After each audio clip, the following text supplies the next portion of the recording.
These are the pictures you've seen of January 6th. They're familiar because they've been playing on a loop on every media outlet in America for the last 2 years. There's a reason for that. But it turns out there's quite a bit of video you haven't seen. And that video tells a very different story about what happened on January 6th. More than 40,000 hours of surveillance footage from in and around the Capitol have been withheld from the public. And once you see the video, you'll understand why. Taken as a whole, the video record does not support the claim that January 6th was an insurrection. In fact, it demolishes that claim. And that's exactly why the Democratic Party and its allies in the media prevented you from seeing it. By controlling the images you were allowed to view from January 6th, they controlled how the public understood that day. They could lie about what happened, and you would never know the difference. Those lies had a purpose. They created a pretext for a federal crackdown on opponents of the Uniparty in Washington. Our office wanted to ensure that there was shock and awe, that we could charge as many people as possible. The first thing you notice from viewing the full video record of January 6th is just how many people entered the Capitol building that day. Hundreds and hundreds of people, possibly thousands, over the course of about 2 hours. The crowd was enormous. A small percentage of them were hooligans. They committed vandalism. You've seen their pictures again and again. But the overwhelming majority weren't. They were peaceful, they were orderly and meek.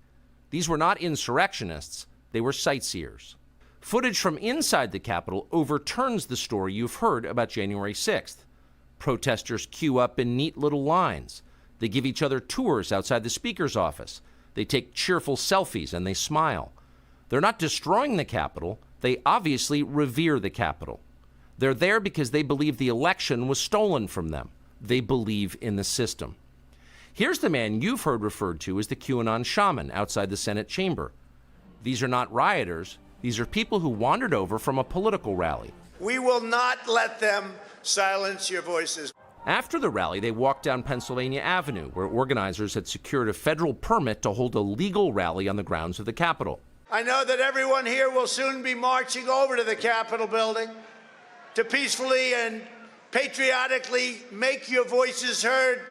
Once at the Capitol building, things began to get chaotic. Capitol police officers fired tear gas into the crowd. A few at the front of the herd broke windows. Someone opened the doors, and many hundreds of others just walked in. They're going to make that the story. Of course, they did make it the story. And at the center of it, the single most famous person arrested that day was a Navy veteran from Arizona called Jacob Chansley, often referred to as the QAnon shaman. The so-called QAnon shaman. QAnon shaman. Someone named Q Shaman. Jacob Chansley became the face of January 6th, a dangerous conspiracy theorist dressed in outlandish costume who led the violent insurrection to overthrow American democracy. For these crimes, Chansley was sentenced to nearly 4 years in prison, far more time than many violent criminals now receive. What did Jacob Chansley do to receive this punishment? To this day, there is dispute over how Chansley got into the Capitol building.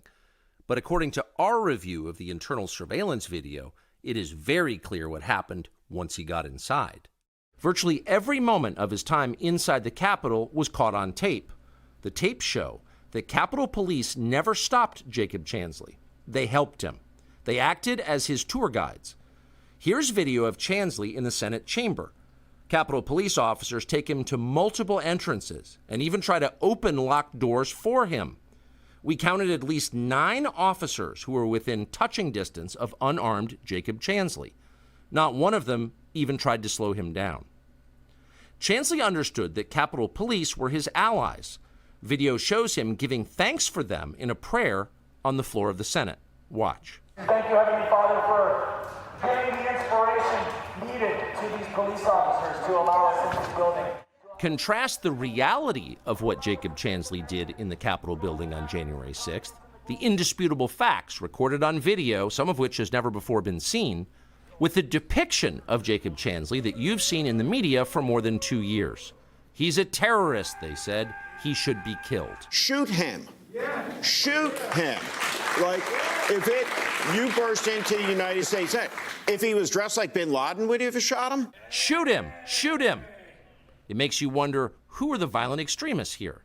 Not Jacob Chansley, and the video proves that. but you would never have known from the media coverage. The people sitting in the chairs need to be sitting in a jail cell. Chansley is in a jail cell. He's been there for months.